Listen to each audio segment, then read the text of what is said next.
acerca de propiedades sensitivas de algunos óxidos de diferentes compuestos, ¿no? Basados en cobaltatos. ¿De acuerdo? Pues, sí. Bueno, el título de la plática es Efectos de la adición de plata en las propiedades sensitivas de los óxidos.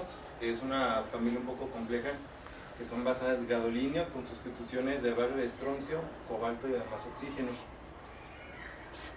Los temas que se van a desarrollar un poco es una leve introducción acerca de las funciones de un sensor, que es una estructura tipo perovskita y cómo va esto influenciado en las propiedades eléctricas, cómo preparar los óxidos y la caracterización para poder determinar si es factible o no utilizarlo como un sensor de gas, que es difracción de rayos X, la microestructura, tamaño de partícula, propiedades de la conductividad eléctrica y su comportamiento, la sensibilidad de los materiales y al final de cuentas la propiedad que nos va a determinar si el material puede ser utilizado como un sensor o no, que eso se estudia mediante pruebas de respuesta dinámica.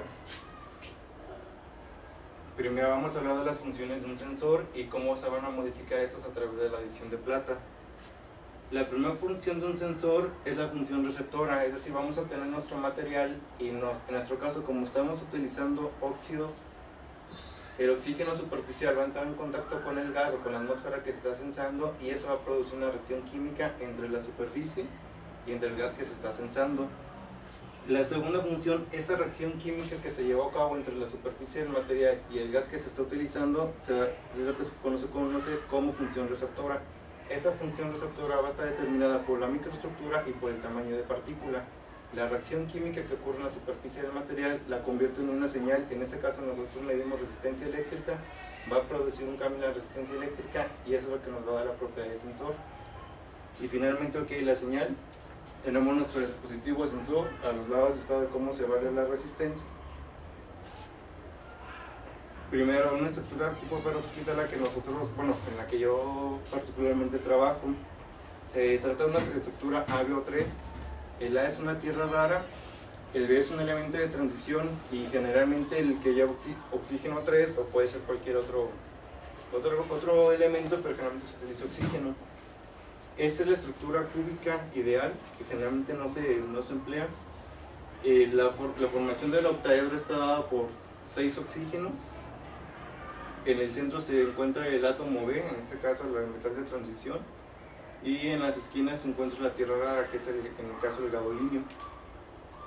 Pero bueno, la estructura perovskita no se limita nada más a tener un AbO3. La familia que yo trabajo es A, con sustituciones de átomos con una prima, el elemento B y además el oxígeno. Yo voy a quitar una parte, en este caso de gadolinio, lo voy a sustituir por un elemento que sea ambivalente, que tenga características en radio iónicos similares para que no se me deforme mi estructura. Esta parte se le llama química no estequiométrica, ya que no vamos a utilizar, en este caso, por ejemplo, un mol de un elemento dado, vamos a utilizar cantidades menores. Esto nos va a producir propiedades eléctricas diferentes, muy diferentes a que si nada más se tuviera el puro, en este caso, si no existiera la prima. Esa estructura perovskita se puede ver a través de la siguiente forma. En este caso tenemos la tierra rara en las esquinas y los oxígenos, es lo que se conoce como una celda unitaria. La siguiente, ampliando la imagen y tomando en cuenta más oxígenos, aquí vemos cómo están formados los octaedros alrededor de este cubo. Y la siguiente, en la misma estructura, pero en este caso en el centro es el elemento o la tierra rara. Tiene un número de coordinación 12 que estaría coordinándose, por ejemplo, a los lados, en todos lados. Y además el elemento de transición que lo tendremos en una esquina. ¿Cuáles son las características de la estructura que yo trabajo? Primero, que ni uno de los 3 lados son iguales. La segunda, que A es semejante a B y C está en proporción a raíz de 2, por lo que mide A. Y la tercera, que los 3 ángulos son iguales. Eso, por ejemplo, eso se debe, si nosotros queremos la cantidad, en este caso del sustituyente, lo que va a ocurrir es que se deforma esta celda. Entonces ya no es la misma estructura con la que yo estoy trabajando y ya es otro compuesto. ¿Perdón, cuántos ángulos? Sí, en este caso son los que se forman en los 3 vértices, este y este. ¿Cómo yo voy a preparar los materiales? En este caso tenemos más o menos un año empleando un método que se llama solución polimerización. Utilizamos diferentes agentes para modificar la estructura y el tamaño de partícula. Actualmente ya habrá instancia de materiales, si tu tamaño de partícula ya no es de menor a 100 nanómetros, ya no se le da importancia. Todas las publicaciones ya prefieren todo que sean, lo que se llama materiales no estructurados o nanoporosos, ¿sí? Todo tiene que ya estar abajo de 100 nanómetros, si no ya es, pero no es obsoleto, pero ya no se le da la importancia al material, aunque sea muy bueno, pero tiene que estar nanoestructurado. Entonces, en este método de síntesis parto de soluciones de todos los nitratos, de gadolino, de estroncio, bario, cobalto y en este caso plata, que es el sustituyente, el dopaje que estoy realizando, y de una solución de PBA azúcar. Eso tiene un motivo por qué utilizar PBA y el azúcar. El PBA va, en el momento de síntesis se descompone y lo que evita es una doble nucleación, es decir, que no crezca en el tamaño de partícula. Y el azúcar en este caso se utiliza para crear porosidad. Obviamente para un sensor se ocupa que los materiales sean porosos. Aquí en lugar de azúcar también se puede utilizar por ejemplo clara de huevo, que como tiene tantos compuestos orgánicos, al momento de evaporarse emiten una gran cantidad de gas y eso da porosidad.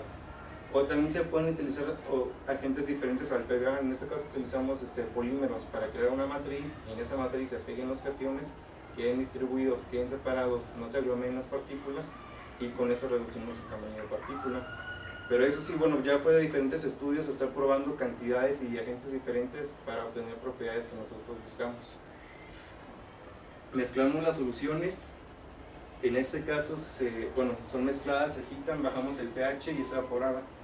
Aquí parte del proceso más importante es bajar el pH. ¿Por qué? Porque nosotros partimos del azúcar. El azúcar al momento de disolverla en agua se forma fructosa y sucrosa.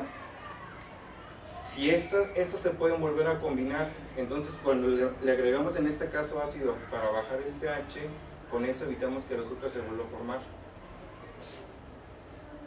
Después lo que obtenemos lo secamos a 200 grados por 6 horas para eliminar restos de humedad o de materia orgánica, y finalmente se calcina a 600 grados por 3 horas, y con esto obtenemos materiales nanoestructurados con este tipo de estructura.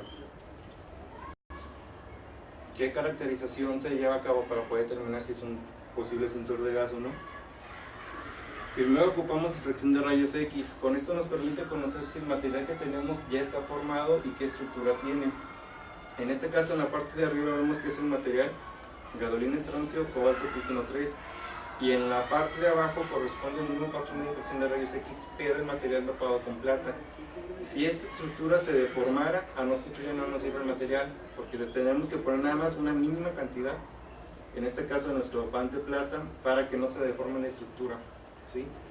En este caso, bueno, corresponde al del bario y el del estroncio. ¿Cómo vamos a determinar exactamente la cantidad de plata? Nosotros hacemos cálculos teóricos para determinar cuánto le vamos a poner de plata. Pero, y en este caso, primero, determinamos que se formó el material, a qué temperatura, y nos interesa conocer los parámetros estructurales, el ABC que se menciona en un principio. Y, por ejemplo, aquí vemos el volumen de la celda. ¿Cómo vamos a saber si es más o menos concordante nuestras sustituciones? Esto lo podemos comparar contra el volumen. Tenemos un volumen dado para el estroncio y un volumen terminado para el bario. Comparamos los radios iónicos. En este caso tenemos que tener un volumen de celda ligeramente mayor para el bario, dado que su radio iónico es ligeramente mayor.